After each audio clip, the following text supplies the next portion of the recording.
Thank you, Jake. We couldn't do this without our sponsors. Thank you, Brown County Graphics, Crosby's Heavy Duty, Doc Eastman and the crew over at Bay East Animal Hospital, and of course, the Blue Ribbons baseball team who's doing all the food and drink for us tonight. So thank you so much.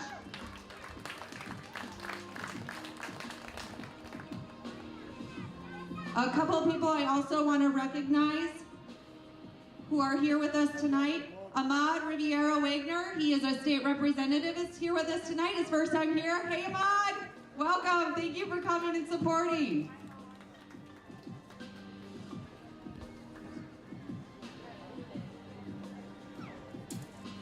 Green Bay Police Department Chief Chris Davis is here. Thank you, Chief Davis, for coming and supporting your unit tonight.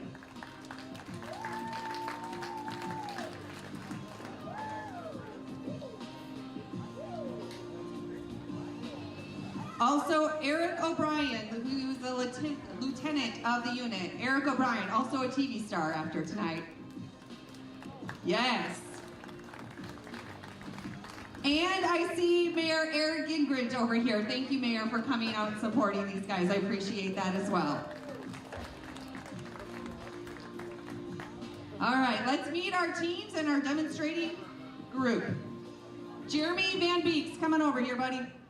And Michael Thorpe. They are our primary decoys for the evening. Well, trainer. Okay. Yeah. They'll be correcting me all night. Just get used to it. Okay. Jeremy, I also learned tonight you have a decoy unit of trained officers, and we're going to be adding some more in September. Would you like to introduce your team? Yes, so tonight we have 3 of our officer-trained decoys. First one, Mr. Rogelio, if you would raise your hand. Have Mr. Art. And we might be graced with the presence of Mr. Garrick. He is Garrick Fisher, but he is not currently here yet. He might be coming here momentarily. All right, awesome. Thanks, guys. These will be our decoy team tonight, our bad guys, for when we're doing our demonstration. So give them a big round of applause. And we're going to give another big round of applause to Jeremy Van Beeks, because you guys, it takes a lot to train these dogs, and you are in the thick of it with them. It takes 17 hours minimum of monthly training with these guys. So that's 5 hours a week that you're spending with them to make sure that everybody is safe and doing what they need to do, and that every dog can be in that energetic drive to a controlled drive state, correct? So we're going to see some of that tonight. All right, can't wait. Also, I want to acknowledge again Officer Scott Salzman. Give him a wave. Pyro's dad. And Taylor Clark. Where are you, Taylor? There we are. Rocco's dad. Still with the Green Bay Police Department K-9 unit and helping out today. So today, all of the money that we're raising is going towards food. So we have a goal of $3,500 to supply food for all 4 of the dogs that you're going to see today for a year. So that's what we're raising this money for. Also want to mention, when we get done with the demonstrations, there will be a motorcycle rodeo, an award-winning motorcycle rodeo, so you can go check that out. All right, should we meet our teams?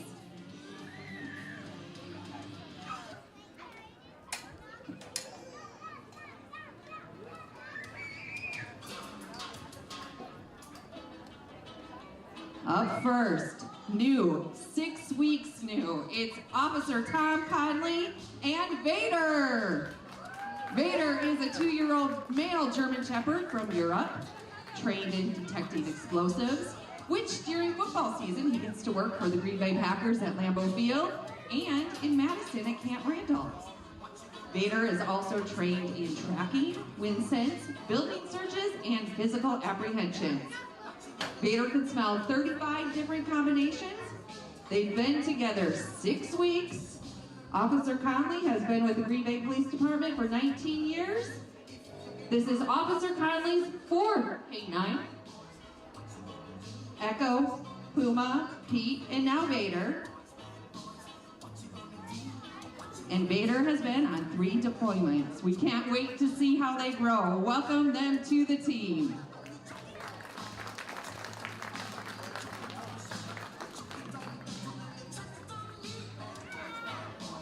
Up next, we have Sergeant Schilling and Bruno. Bruno is a 3.5-year-old male German Shepherd from Slovakia. Just celebrated his birthday on August 3rd.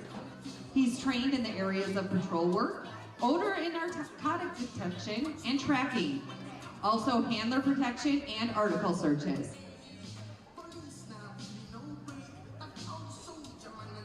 Together since January of 2025, Sergeant Schilling has been with the Green Bay Police Department for 23 years. Bruno loves to play with toys, chewing on his bone, and going for walks. They have been on over 100 deployments. Welcome them, please.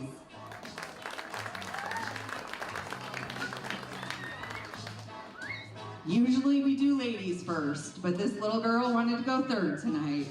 Please welcome Maddie and Officer Rager. Maddie is a 5-year-old female Belgian Malinois from Slavonia, trained in narcotics detection, tracking, article searches, and suspect apprehension. They've been together since March of 2023, and Officer Rager has been with the department for 11 years. They have been on 601 deployments and 40 SWAT deployments. Maddie is a busy girl.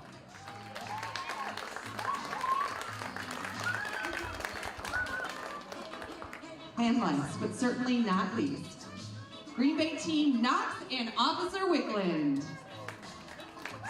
Knox is an almost 6-year-old male German Shepherd from Slovakia. Knox's birthday is on September 25th. Trained in narcotics detection, tracking, article searches, and suspect apprehension. They've been together since February of 2023.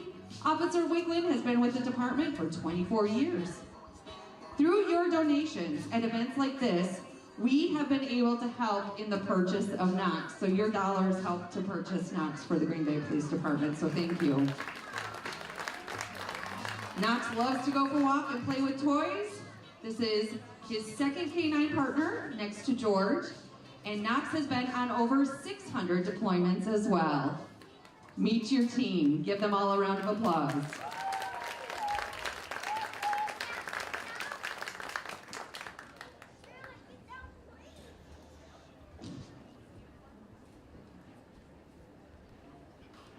All right, let's see how obedient these dogs are, Jeremy. What are we going to see first? So first we're going to see a little bit of a group obedience. As you can see, we have our 3 officers out here in the main infield, and then we have our newest team, Officer Conley and Vader. This is kind of how we bring the new dogs in, just to kind of get them in and around the teams. We don't put them right next to each other. It's just a good, solid integration and confidence building, so you'll be able to see a little bit of that today. So handlers, are you ready? Go ahead, leave your dog, put your dog in it down, leave your dog.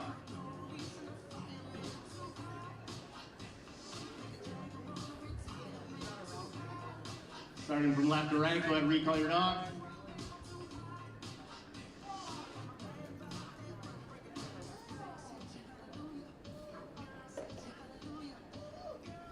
Go ahead, gather your leash.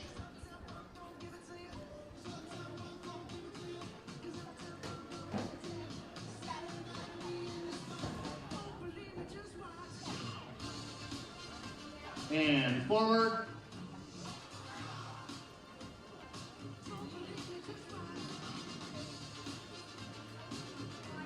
Right turn. About turn.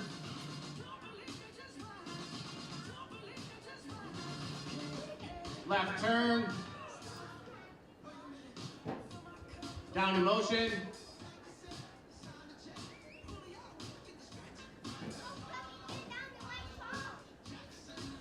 Return to your dog. Okay, Barker Blue fans, now remember, Bruno, who is second from the left, was in the same category as Vader is over there last year. So this is all part of this training that they're doing, and you can see the progression of why this is so important in working through this. And this is an active training session for them. So what you guys are seeing today, yes, this is a demo, but this is an active training session. So what we are doing out here, we are actively training, right?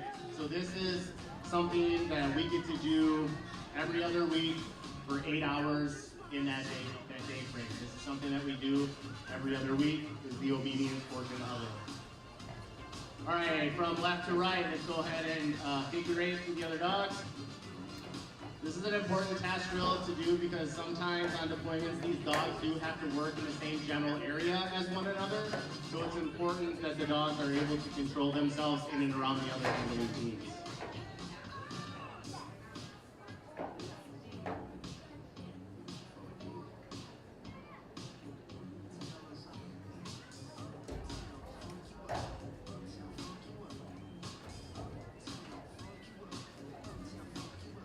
Notice how locked in knocks it. That is correct. So that's what we call a focus deal. Now, not on every deployment do we require these dogs. Not on every section of a deployment do we require a focus deal, but sometimes a focus deal is required when we are in close quarters, especially for our SWAT operating dogs. It's important that the dog is showing complete control and attention to the handler, and then we can refocus them downrange for a deployment. Go ahead and reward your dogs whenever you guys are ready.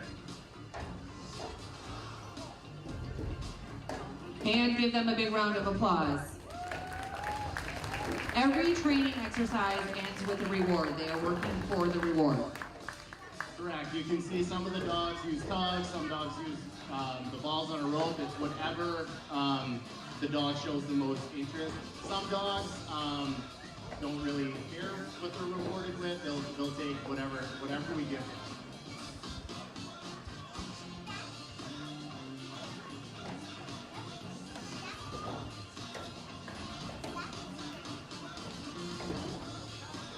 All right, we'll give them a minute to regroup here, and we will go into the sniff boxes and see how those noses work. I told you before they had 30 different smells they could smell. We have some scents in these boxes.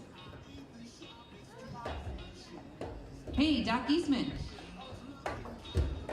Hi, come on over here. I want you to introduce you to my friend, Doc Eastman. She's with Bay East Animal Hospital and the primary caregiver for all of the canines. Hi, Doc, how are ya? Welcome. Thank you so much for the support for taking care of these guys. Thank you. Stop by and say hi to her and thank her so much for all that she does. All right, Vader, let's see that nose. What are we looking for? So Vader is looking for some explosives. And also, as you can see, we do have explosives and narcotics set out in the same area. And you'll notice that Vader will not show interest or indication on narcotics. So we do prove these odors, so there you can go, you see that indication. Now, are there passive and active indication? What are we looking at? So all of our dogs here trained in Green Bay are all passive indication dogs, which means the dog will either freeze up, sit, or lay down and stare at exactly which hole that odor is. And he found it. He sat down and he found it. Good job. Give him a round of applause, good boy. And that reward.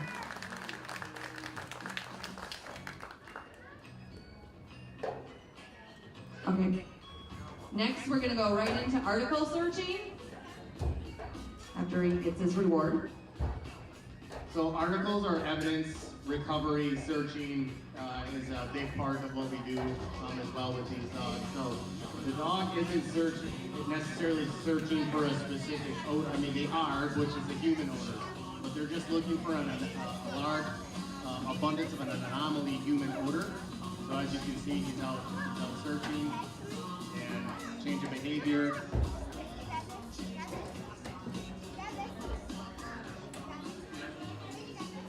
And we got our sit and stare. Again, as Jeremy shared with us, when they're sitting down, they're doing their job. They're letting their handler know they found it and they are rewarded immediately.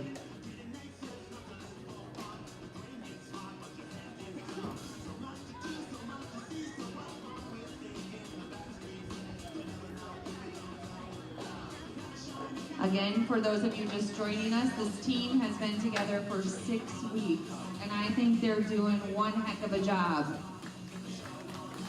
Yes, Vader, welcome. Green Bay is very lucky to have you. He's still looking. Good boy. Yes.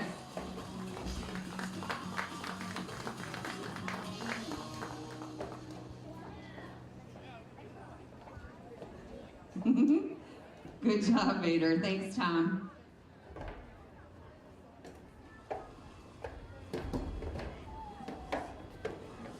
Taylor, come on over.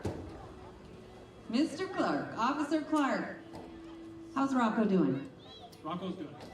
I'm going to let you hold this microphone and tell us a little bit about his retirement. Sure. Rocco officially retired about 2 months ago, and he's been enjoying his time at home, hanging out with the family, enjoying the air conditioning rather than driving around with me and listening to me boss him around for 8 hours. Good, he's enjoying the good life. Doing some swimming, some stuff up north with him? Okay. All right, we're going to go right into Maddie and Officer Rick. Don't go anywhere. Why don't you tell us what we're watching? Sure, we're going to watch a little bit of narcotic detection with Maddie, much like we did with Vader, except they're going to go in the reverse order. So he's going to be working the scratch box where there is explosive proof for her, and then move on to the blank, and then eventually go into a full indication, hopefully, on the narcotics order, which I believe is cocaine. So she is trained on numerous drug orders that can include cocaine, meth, ecstasy, MDMA, heroin, and we don't specifically train on fentanyl. However, the dogs are capable of detecting fentanyl as they're typically caught with other types of drugs. You'll see her roll right out into article detection. Also, you'll just see the different styles. Some of them have a little different final train response as to what they do when they find the articles. The narcotic canines you'll typically see get a little bit closer to the item they're looking for, because the explosive canines seem to be a little bit further away for obvious reasons. If there's explosive material, we don't want a dog nosing up or getting real close. Have you been on response calls with Maddie? Yes, I've been on a lot of calls with Maddie, both on patrol and on SWAT. Right now, her and Carlo are primary SWAT dogs. Again, she's got 40 different deployments within SWAT, so that could be suspect apprehension, finding them in a house, alerting on doors, so on and so forth, for a team to go in and take these people into custody.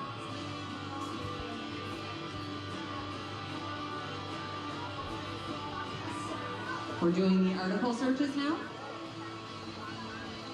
One key thing, if you guys have noticed, like as much as these dogs love working for their ball or their reward, you can notice that like the ball and the reward can beat out while they're doing the activity or the discipline. So they know that they have to perform to the fullest of the task before they get that reward. So that's just how strong of drive and the will to work to find what we told them to look for, whether it's narcotics, explosives, or hard kills, recovery articles, or even the person on the track. They know that they have to find that reward. And her tail's wagging the entire time. They love to work.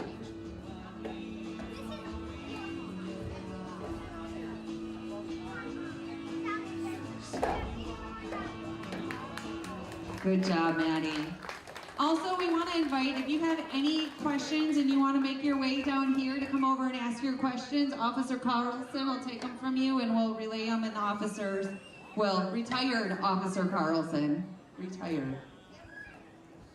Wow. Brutal down here. All right, Maddie, good job. All right, Knox is up next. Show us his nose.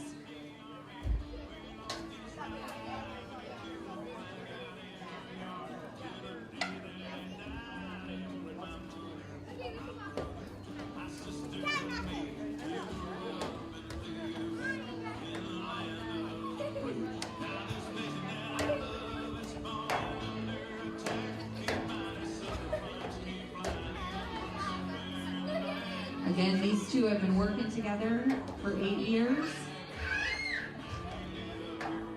You can tell how quickly Knox found and went.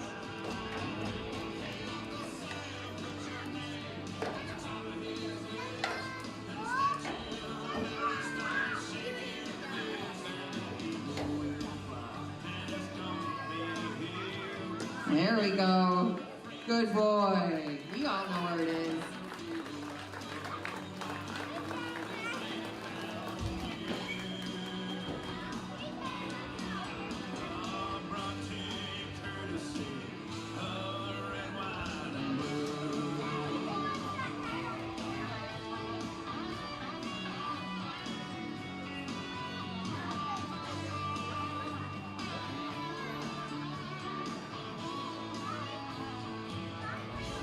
And now the article searches for Knox.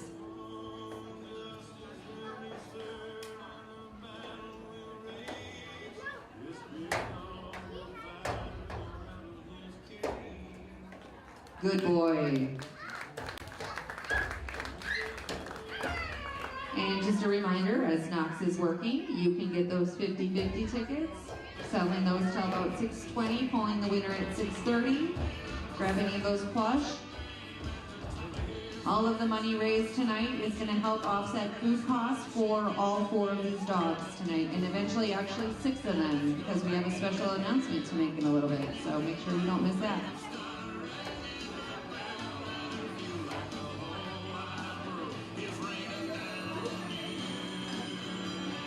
Good boy.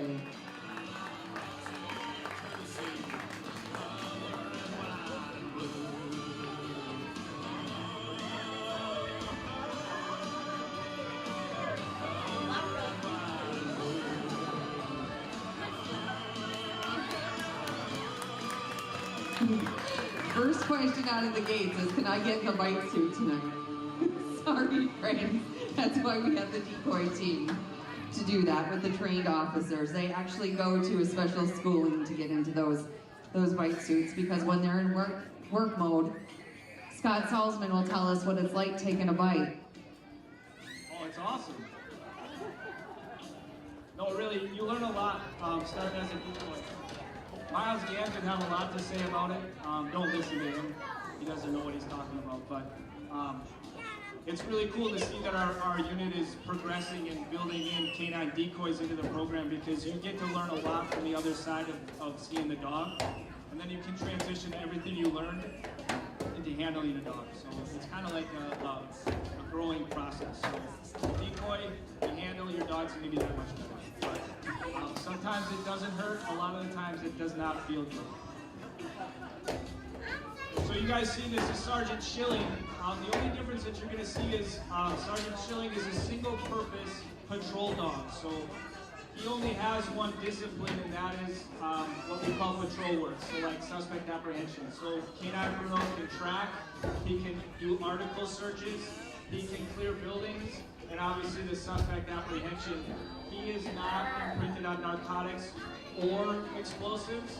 He's only a patrol dog. And the reason that we do that is Sergeant Schilling runs our unit. So we give him a lot to do sometimes. So he doesn't always have the time to devote to both disciplines. So we let him devote his time to the one that we feel is really, really important, officer safety. And he works on the patrol side and will only do the article detection.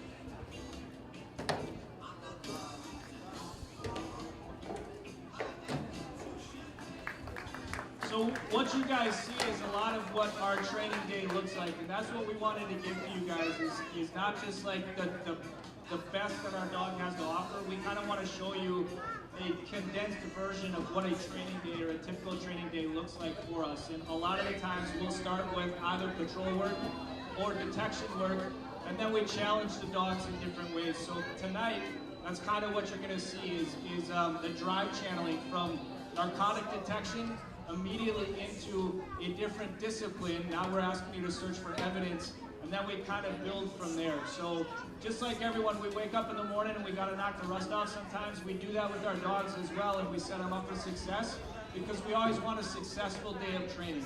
Sometimes it doesn't work out that way right away. We have to tweak some things, but ultimately that's our goal all the time. Awesome, thank you, Officer Salzman. Also, while I have you here and they're getting ready for the really fun part, would you share with us a little bit about what the Bark and Blue has meant to you as a K9 handler and with your team and what we do for the unit? I can stand here and tell these people all day long that we're raising money and doing this, but from your perspective, what has the Bark and Blue meant to the Green Bay Police Department? Personally, from my perspective, I came into the unit when the Bark and Blue was fairly settled, still getting on their feet a little bit, but it really has meant everything to the Green Bay Police Department. The Bark and Blue has given us the model on how to help ourselves just through the PD as well. And obviously everyone knows that we kind of went through some things back in 2019, K9 Pyro and I, and it really came down to what Bark and Blue was able to give us that allowed me to save Pyro's life. Sometimes we don't always have the money, we don't always have the equipment, and in 2018, the Bark and Blue was able to purchase a K9 medical kit for me. In early 2019, I was forced to use that kit, and ultimately it saved Pyro's life. So for me, I'll be forever indebted to the Bark and Blue, but more so you guys. I mean, you are the ones that build the Bark and Blue so they can build us, right? And we all know that. And this is why we try to do an event like this tonight. This is our kind of way of saying thank you to you guys and see what your money is going towards and see that we don't just take it and do nothing with it. We work. We train every day. We want to come out here and show you all of your hard work and dedication to us. And we truly appreciate it. And I don't think there's really any words that could truly ever describe what the Bark and Blue means to the Green Bay Police Department. Thank you, Scott. You guys mean the world to us, and thank you. So as Scott shared, obviously the Green Bay Police Department budgets for these teams and takes care of their teams, but who's a dog owner here? Who has a dog at home? Anybody have any unexpected vet bills with your dogs? Yeah. That's what we're here for. So we just want to help them out when they need it and help support this training and show as a community how much we support what they're doing, because sometimes, as Scott and Taylor have talked about before, they spend more time with their dog and training sometimes than they do with their families. So again, another big round of applause to those guys for what they're dedicated to doing for our community.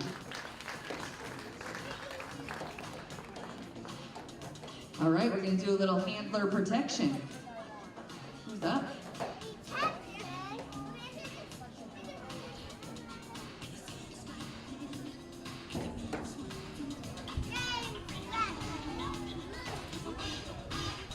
Officer Clark, tell us a little bit about handler protection. What are we going to be watching? Sure, what you're going to be seeing is each of our dogs are going to come out, and we train each of these dogs to protect us as a handler, not just backup officers, not citizens out there, but they are a second officer when we're out there doing things alone. A lot of sudden assaults can happen to police officers when they're out there alone, and that is the reason that we teach these dogs to do this. So what you're going to see is you're going to see the dogs come out and put into a down, and the handler is going to walk up and basically have a citizen contact, and at some point that citizen is going to push off or want to get into a physical disturbance with the handler, and that will key the canine to come in and start an engagement to help the handler protect. So when the dog is working in an active situation and we're in our home, should we go outside and see what's going on? No, it's best when you see a dog in a working capacity that's out with the handler to stay away. We, of course, will tell you a good time they can come up and talk to the dogs, but when they're out there working, that is not a good time for you right after we're done working. So if you see an officer out there alone, with the canine by their side, in a down, and they're talking to a citizen, that's not an appropriate time to approach the dog. The dogs work on suspicion, threat, danger, and pain, and those are the things they commonly will see when someone else is. A lot of us might have heard as you're out here talking to your dogs, you're speaking a different language. Could you talk to us a little bit about that? Sure. There's no real reason to have a different language for the dog other than that's where they were born and raised. Most of the time, where they're born and raised is the language that they continue to listen to. However, sometimes when they get imported into the U.S., the vendor or where we go to training with the canines might speak German, and if the dog speaks a different language, they might be converted to that just for simplicity reasons. And especially we as a unit, we try to keep them all generally speaking the same thing so we can get command. Awesome. Could you share with us again what we're looking at? Sure, just like I explained, it was an interview process basically where Bruno was brought out to protect his handler if he was needed. He stayed obedient. Again, why we work on general obedience with the dog, stayed in it down. Sergeant Schilling was able to go up and pat the person down, frisk him for weapons, and at some point, that person tried to engage with Schilling, which prompted Bruno, without being called up there, to come up and engage that suspect. Having done this yourself with Rocco in training, how hard is this to train your dog and the importance of that repetitiveness? Repetition is everything. So from the time we get them, they're a creature of habit. We have to do the same thing the same way every time without any variables. As they get older, we're able to build in different variables and show them different pictures. But just doing this time and time again, it takes a lot of time to get the dog to remain obedient and in it down up until the point they see that it's suspicion, threat, danger, or pain, because they're very high prey drive. They want to go in there and help. They don't want to sit around when their handler leaves them. So that's something that we have to work towards. We also want to mention, as we're watching these demonstrations, these are last resorts. Like, they have been warned multiple times not to move, not to do anything, not to touch the handlers, correct? Yes.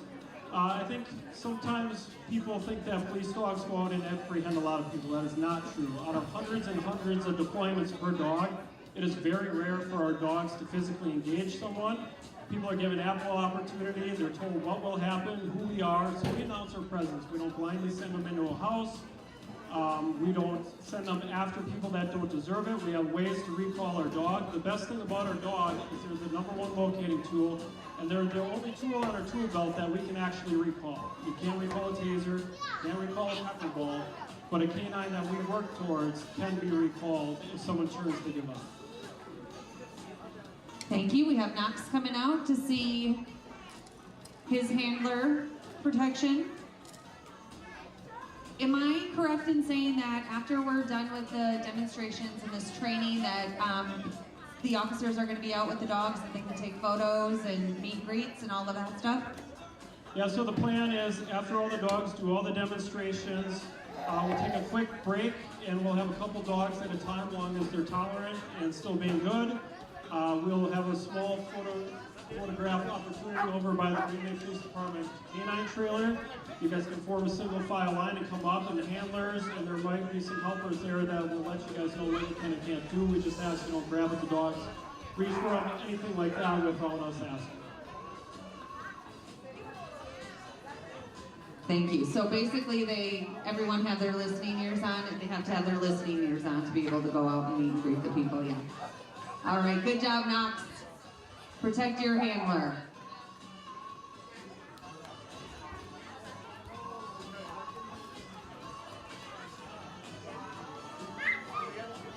Good boy.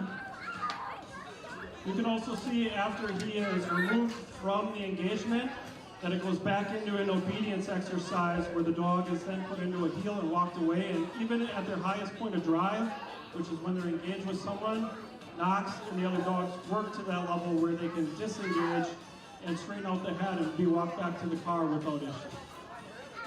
How you doing, Michael? Still doing okay? All right, got one more. It's Maddie. I hear she's a little bit of a pistol. Okay, she's a little spicy.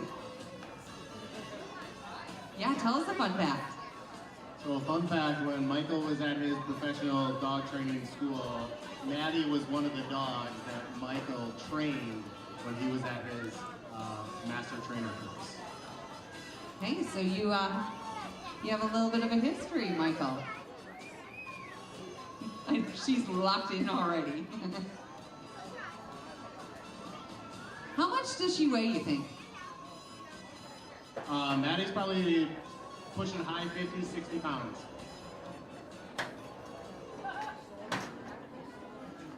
A lot of people ask why there aren't more female dogs and why Maddie is able to do this. Want to talk about that a little bit?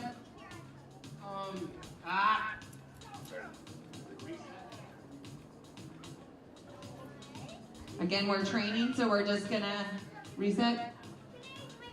So you guys can see this isn't ideally what we wanted, right? And this is why we train. We know that our dogs aren't perfect all the time, but this is why we do it. And again, I'll go back to what I said earlier, is this is a training session for us. We just invited you to come and watch. So we never want to leave our dogs on a bad rep. Our objective in this is for Maddie to tolerate her handler to move up a little bit, have some movement, and then she can break the command of down when she sees a threat. Right now, Michael is not threatening. He's not doing anything that would suggest that the dog needs to leave her down to go help dad, right? How we do this then is you can see Jeremy holding the lead. If Maddie wants to break it down, she's not allowed to. So we fix it with a lead, we put her back in a down, and Maddie just wants to work. It's really hard for her. She's really driven up there right now, and she just wants to go get the bad guy. That's what she lives for. So now she's done everything she's supposed to. She stayed in it down, tolerated some movement. Now she's rewarded with that engagement. And you guys will see, we're gonna actually do this. We're gonna bring Vader out here next. Vader has never seen this picture yet. Again, he's only been together with Officer Conley for 6 weeks, but he's only been back here for 2 weeks. So what we want to do is, again, we want